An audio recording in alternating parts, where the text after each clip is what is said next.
Salve to Discipuli at Discipuli. Welcome to this slightly long recorded lecture for lesson 42. It's going to start with a couple phrases of the day, interspersed with a little bit of teaching of the grammar of lesson 42. Um, so, you guys have already done the initial review of the vocab and the grammar, which is marvelous and wonderful. As we push forward, feel free to pause the video to take down the phrases of the day, to take notes, to do your own thought process as well. We're going to start with the phrase of the day that focuses on a participle that has become a noun. It's going to be challenging to explain the grammar, but you guys will remember that in the vocab for lesson 42 is the noun factum, facti. It's a neuter noun that means deed. And what it is in its origin is the neuter p cubed of facio, the neuter singular perfect passive participle of facio, that has taken on a second life. Instead of just a cookie cutter translation, having been done or done,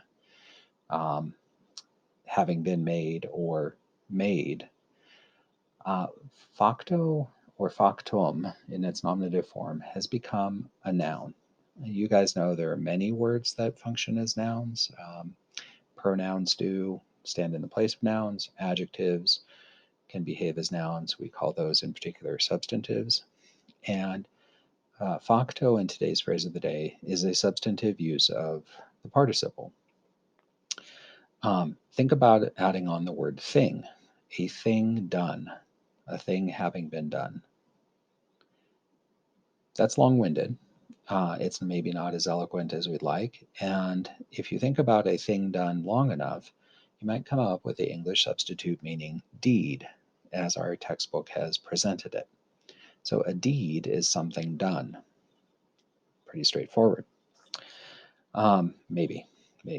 In today's phrase of the day, ex post facto, this is taken verbatim, word for word, from the United States Constitution, and it discusses the powers that Congress has. And one of the powers that Congress does not have is to create what is called an ex post facto law, or to say it is an American word, ex post facto.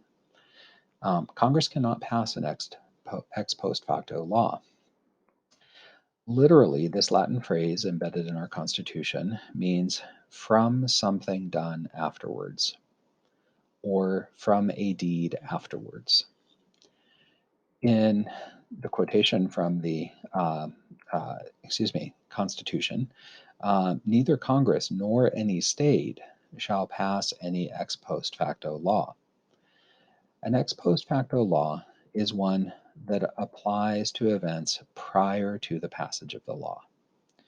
In other words, I want you to imagine that something happens.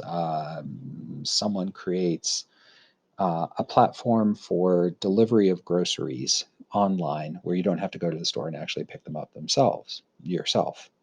Obviously, that's already happened. The idea that that would be made illegal sounds shocking to us. But if it were made illegal, the effect of that law could only carry forward. It could not be retroactive, and that is to say, it could not apply to events that happened before the passage of the law. So, when my wife has groceries delivered, as she sometimes does, that is not illegal now. And if a law were passed banning that practice, she would not be subsequent to prosecution for her prior use of a grocery delivery service. Okay? So, an ex post facto law is one that has been done after the crime that it seeks to prohibit or to prevent. If not a crime, at least the action it seeks to prevent. All right, so that was kind of messy. The textbook presents a very brief reading about participles used as nouns or adjectives. And um, this is really kind of, to some extent, a step backwards in the complexity of how we understand participles. We have talked about them pretty extensively recently and about how sometimes they're used in such a complex way that we want to translate them with a subordinate clause, a relative clause.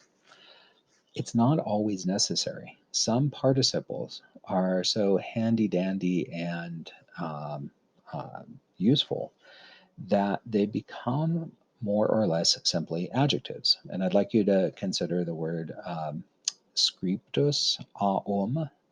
A lex scripta is a written law, yay, where frankly the participle just functions as an adjective. We have written laws, we receive written messages, we get written thank you notes, or we write them. The participle written has become just a straightforward adjective, and so is scripta in Latin, showing noun adjective agreement with lex. Heck, thanks to the alphabet, we have written letters, literae scriptae. Again, scriptae is just functioning as an adjective. Through noun adjective agreement, it's now plural and nominative to modify literae. That adjectival use of the participle is not a problem. What may become a bit of a challenge for you is the use of the participle as a noun. In particular, a neuter form of the participle, such as scriptum up here, or factum in the lesson's vocab, functions as an adjective that has become a noun. So, scriptum, it means a neuter thing that has been written, or to keep it simple in English, a written thing. Now, take this for a moment and apply it to the world of theater. What do all the actors and the director use as a common basis for putting on a play? They use a written thing, a scriptum, what we simply call a script.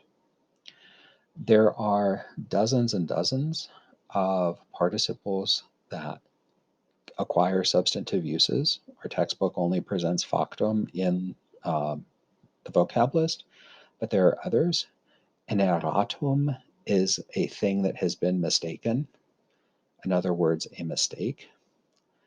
A datum is a thing that has been given from do dare, like a thing given as a result of a scientific experiment is a datum or datum.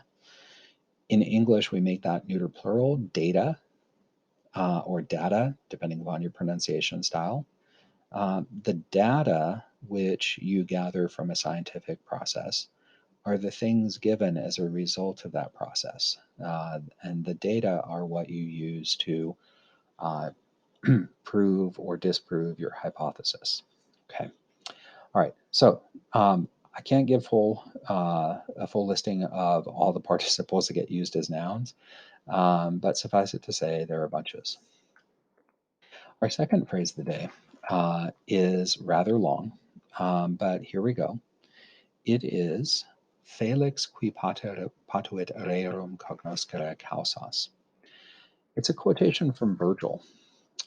It's from the Eclogues, one of his earliest works, and he was writing about a contemporary Roman poet, a man named Lucretius. And Lucretius, who actually not a contemporary, he lived, well, he overlapped with Virgil's life, but he wrote about a generation before Virgil began writing. So he was an older generation of poet.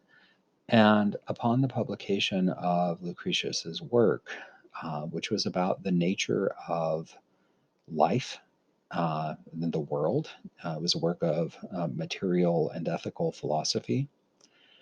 Virgil read it and said about Lucretius, Felix est qui patuit rerum cognoscere causas. The est has been omitted, but It translates as happy is he who has been able to learn the causes of things. Happy is he who has been able to learn the causes or the origins of life. Because in his work, Lucretius set forward an atomic theory of life. Um, he did not originate it, but he put forward an atomic theory of life um, that Virgil was praising with this. Potuit, our form of the verb be, technically the form of the verb be able, is the grammatical focus of lesson 42. It's really the heart and soul of it. You guys are going to say, hey, wait a second, Mr. Abel, I have seen this before. You have seen this because I sneaked information about possum into lesson 32. Before the final exam, I wanted us to have an insight into the verb be able. If we're going to talk about the verb be able, we also have to talk about the verb be. That irregular verb, and you know, sum, esse, fui, futurus, has really drastic stem changes, and it's a mess. Well, it's not really a mess. It's just special, just like the verb be is in English. If you are looking perchance at the um, cursor going across the screen, all the forms of the verb be in English, from am to are to is to be, they're strange. But these present tense verb forms, sum, es, est, sumus, estis, son, show an irregularity that, well, it can challenge Latin students, but not smart ones like you. You've learned the verb be in all tenses, not just the present. You might think about the imperfect tense, eram, eras, erat, etc. I think about the future tense, ero, eris, erit, etc. Well, when we get to the verb be able, possum, posse, potui, with its really kind of strange principal parts, it has no fourth principal part. What we are encountering is sum, but with a chimeric prefix. Chimeric means changing form or having multiple forms. Like the chimera had, as a mythological monster, had 3 different heads: a lion's, a goat's, a snake's, and so on. So possum is irregular in 2 different ways. The prefix changes form from POS to POT from time to time, and it's added to the verb be, which is itself irregular, so it's 2 times irregular. The prefix POS or POT denotes ability or power. Think of all the derivatives that we have: potential, like potential energy, potent, omnipotent. And then we also have the POS prefixes: possible, possibility, and so on. When that prefix gets combined with some, possum means I am able. There will be times when we can translate it with can. But before we use the meaning can to translate it, possum is almost always going to be paired with a complementary infinitive. We've had that discussion in lesson 32. We'll have it again as part of this presentation. You can use the meaning can for possum at your own risk. There are 2 reasons that it becomes a challenge. Because in English, after we put the word can into our sentence, we don't follow it up with a full infinitive. We say I can has cheeseburger, but we don't say I can to have. No, sorry, that's a bad example. We can say I can walk. In Latin, possum is always going to be followed by an infinitive. I am able to walk. And so if you use the able translation strategy, it'll do 2 positive things: match the use of an infinitive and remind you of me, because, you know, I am able. You laugh. Okay. The other risk about using can can't be put into other tenses as fully as the verb be able. We actually cannot use can in a pure future tense form. And we have to use could for all three past tenses, the perfect, the imperfect, and even the pluperfect. But if which destroys the purpose of those tenses. All right. Um, the spelling. Moving on to this next slide. I don't know if you noticed the small click. The forms of possum are doubly irregular. But one thing that's worth bearing in mind is that the spelling of the prefix is meant to be euphonic. The spelling change is designed for ease of sound and pronunciation. It's spelled POS before a form of som that starts with S, like som or somas or sont. But it's spelled POT before a form of the verb be that starts with the letter E, like est or estis. As a result, and you can pause the video if you want to do this exercise in writing to see how you do, conjugating som and possum in the present tense. Som and possum, but s and potest, est and potest.